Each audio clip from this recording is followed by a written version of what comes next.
أعوذ بالله من الشيطان الرجيم بسم الله الرحمن الرحيم سورة মুহাজ্জাদালা দাদিলের ধারাবাহিকতায় তথা কন্তুরা পর দাদিল হইতে তার বিবেচনা এটি একটা 5 নম্বর সূরা। এর আগে সূরা মুনাফিকুন ও পরে সূরা হুজুরাত নাযিল হয়েছে। বর্তমান কুরআন মাজিদে বিন্যাস অনুযায়ী এটি 8 নং সূরা। এর আগে সূরা হাদীদ ও পরে সূরা হাশর পঞ্চম হিজরির দিকে নাযিল। সূরা নং 8 আয়াত 22 মাদানী মুজাদালা বাদে তর্ক করা। প্রথম আয়াতে উল্লেখ করা হয়েছে 1 তারিখে তার স্বামী জিহাদ পদ্ধতিতে তালাক দিয়েছিল। এ ব্যাপারে আল্লাহ রাসূল সাল্লাল্লাহু আলাইহি সাল্লামের সাথে তর্ক করেছিল। সেখান থেকেই এই সূরার নামকরণ করা হয় মুজাদালা। বেদাতি বা রাসূল সাল্লাল্লাহু আলাইহি সাল্লামের অনুগত রাসূলের দল আল্লাহর দল। সূরা শুরু ও শেষাংশ জাহিলি যুগের তালাকের একটি পদ্ধতি দিয়ে একজন মহিলা সাহাবী নবীজির সঙ্গে তর্ক করেছিল। সূরা মুজাদালা প্রথম আয়াতে উঠে এসেছে সে ঘটনা। আর সূরাটি শেষ আয়াতেও আল্লাহ তাআলা তাবিতে কর্মকাণ্ডের উপর নিজের সন্তুষ্টি প্রকাশ করেছেন। আল্লাহ তাদের উপর সন্তুষ্টি তার উপর সন্তুষ্টি চায়। তারাই আল্লাহর দল।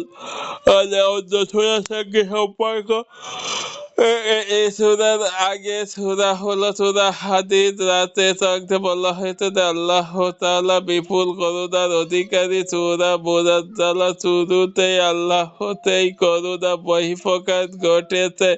একইভাবে যে একজন তর্ককারী নারী সাহাবীর কথা তিনি শুনেছেন আর তার অনুযোগেই প্রেক্ষাপটিতে আল্লাহ বিধান দিয়েছেন।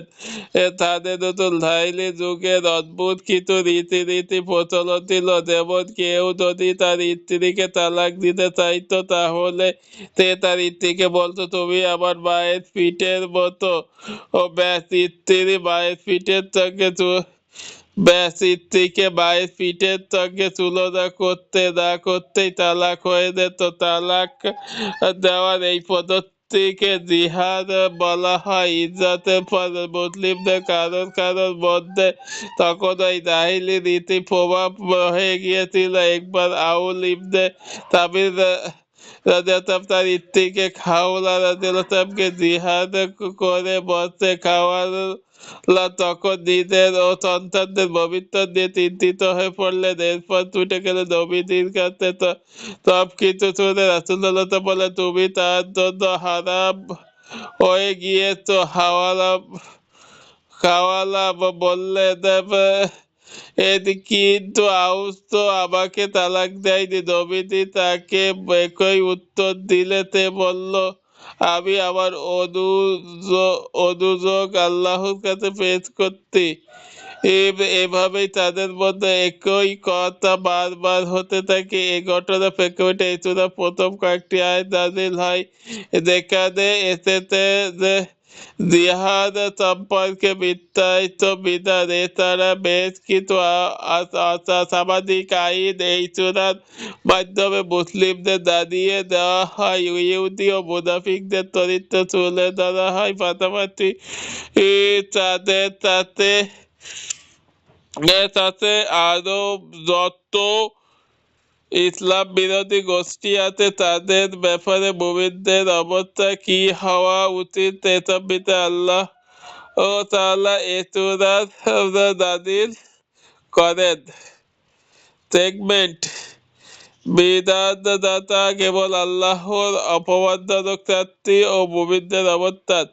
এ সূরা শুরুই হয়েছে জাহিলি যুগের একটি প্রথার কথা তুলে ধরে। ইসলামের আগমনের পর ওসব প্রথা মূল্যহীন, বরং আইন চলবে একমাত্র আল্লাহর।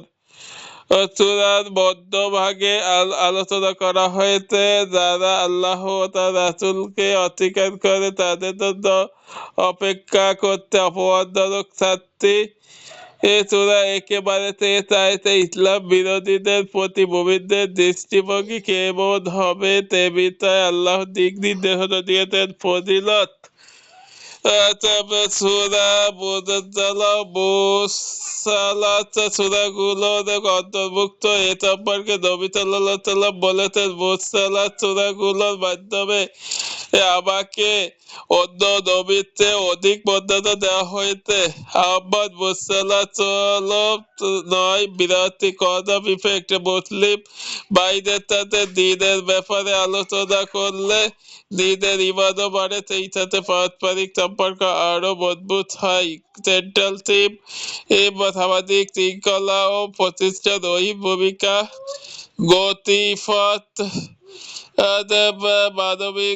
মানব জীবনে ওহির ভূমিকা। জীবন ও ঝামেলায় পড়ে গেলে খাওয়া রাজিয়াকে ছুটে গেলে নবীজির কাছে, তখন ওহির মাধ্যমে আল্লাহ জানিয়ে দিলেন সমাধান। এমনইভাবে মানুষের নানা প্রয়োজনে তারা দিয়েছে কোরআন।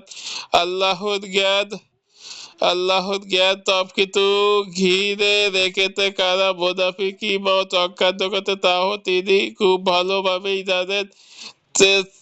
গোপন আলাপের নিষেধাজ্ঞা। ইসলামের বিরুদ্ধে চক্রান্ত করার উদ্দেশ্যে গোপন আলাপ করা যাবে না, তবে ভালো উদ্দেশ্যে গোপন আলাপ করা বাধা নেই। মুমিনদের মিত্র কারা? মুমিনদের মিত্র হবে তারাই যারা কাফিরদেরকে অন্তরঙ্গ বন্ধু হিসেবে গ্রহণ করে না, তাদের কথায় ওঠে বসে না, তাদেরকে ঈমানের উপর প্রাধান্য দেয় না। যারা এই কাজগুলো করে তারা কখনো মুমিন হতে পারে না, মুমিনদের বন্ধু হতে পারে না।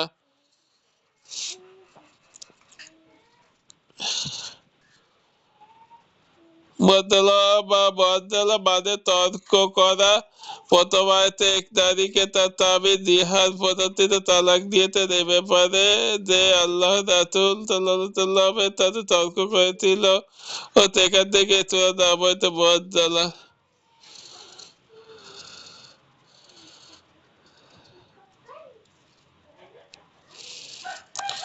ওভারভিউ 1-4 জাহিলি যুগে তালাক দেওয়ার পদ্ধতি রিমান ও এর কাফারা দিয়ে আলোচনা করা হয়েছে। 5-6 কাফিরদের প্রতি সতর্কতা জারি করা হয়েছে।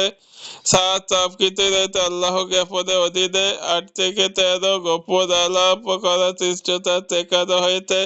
14-22 কাফিরদের সাথে বন্ধুত্ব করার পরিণাম জানানো হয়েছে। Kate study. যারা আল্লাহ তার রাসূলের বিরুদ্ধে অবস্থান নেয় তাদেরকে লাঞ্ছিত, অপদস্থ ও পরাজিত করা হবে। এভাবেই তাদের আগের লোকদেরকে লাঞ্ছিত, অপদস্থ, পরাজিত করা হয়েছিল। ইসলাম বিদ্বেষীদের জন্য এই সূরা 5 নং আয়াতটি ভীষণ কঠিন এক বার্তা বহন করে। প্রতিটি সমাজে এমন লোকদের অহরহ দেখা মেলে। এরা সমাজে বা রাষ্ট্রের গুরুত্বপূর্ণ জায়গাগুলোতে ঘাপটি মেরে বসে থাকে, নিজেদেরকে মুক্ত মনা ও প্রগতিশীল এবং বিজ্ঞান মনস্ক কত কিছু বলে পরিচয় দেয়। তবুও তাদের আসল পরিচয় মুছে যায় না, কারণ এরা নিজেদের তমনাচমীদের নিয়ে গোপনে আত্মসাৎ করতে থাকে। সমাজ বা রাষ্ট্রের থেকে কিভাবে ইসলামকে বাদ দেওয়া যায় সেই চিন্তায় তাদের খুব হারাম। কিন্তু ইতিহাস থেকে আমরা এই ধরনের লোকদের পরিণতি জানতে পারি। আজকের দুনিয়ায় আর কোনো বড় দুনিয়ার আর মোড়ল আছে সেই প্রতাপশালী ফিরাউন কারুরাই টিকতে পারেনি। ভিতরে রয়্যাল মিউজিয়ামে থাকা ফিরাউনের লাশটা কিন্তু এখনো সকল প্রতাপশালী শাসক আর নেতাদের সাবধান করে যাচ্ছে। আসলে যারা ইসলামের বিরুদ্ধে হতিবম্বি করে, দুদিন বাদে এদের বাড়াবাড়ি বন্ধ হয়ে যায়, চোখের টানে খড়কুটো যেমন বেঁচে যায়, তাদের অবস্থা হয় ঠিক তেমনই। রিফ্লেকশন। কারণ তাতে তাকাত হলে আপনি তাকে কি বলে অভিবাদন জানাবেন? শুভ সবাই, শুভ সকাল, শুভ সন্ধ্যা, হ্যালো, এগুলো অত্যন্ত কোনো মুসলিম ভাইতে তাকাত হলে কি বলতে হবে? আল্লাহ তা টিকিয়ে দেন। তাকাতে তুলতে বলতে হবে আসসালামু আলাইকুম ওয়া রাহমাতুল্লাহি ওয়া বারাকাতুহু। তা আপনার উপর আল্লাহ শান্তি ও রহমত ও বরকত আসুক। কত সুন্দর এই অভিবাদন সাহাবে কেরামদের মাঝে যতবারই দেখা হতো ততবারই তারা সালাম দিতেন, ফলে তাদের পারস্পরিক সম্পর্ক ছিল ভালোবাসাপূর্ণ। তাদের আমাদের আমরাও সালাম প্রচার করব, বেশি বেশি সালাম দেব। বুখারী 12, মুসলিম 39, 54, তিরমিজি 26, 88, 26, 93। যারা আল্লাহর ও পরকালকে সত্য বলে বা মানে তাদেরকে তুমি সেসব লোকদেরকে ভালোবাসতে দেখবে না যারা আল্লাহ তার রাসূলের বিরুদ্ধে অবস্থান দেয়। অর্থাৎ এমন একজন খাঁটি মুমিন খুঁজে পাওয়া যাবে না যে আল্লাহ তার রাসূলের বিরোধিতাকারীদের সমর্থন করে। ভালোবাসে আল্লাহ শত্রুদেরকে ভালোবাসলে তাদেরকে সমর্থন করলে ঈমান নষ্ট হয়ে যায়। এখন কেউ কেউ যদি কাফির, মুশরিক ও বেঈমানদেরকে পছন্দ করে তাদের সাথে অন্তরঙ্গ সম্পর্ক পাতায়, তাহলে এটি প্রমাণ করে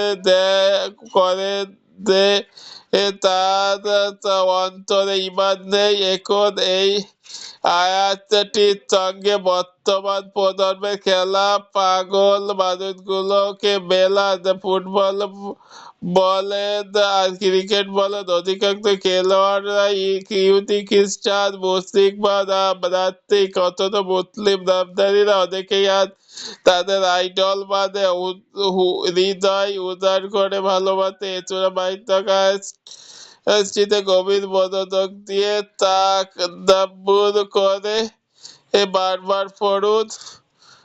বর্তমানে আমাদের ঈমান কতটা নড়বড়ে চোখের সামনে তা একটা চিত্র বেঁধে উঠবে। দেখুন ইবনে কাসির তাফসীর 1, 213।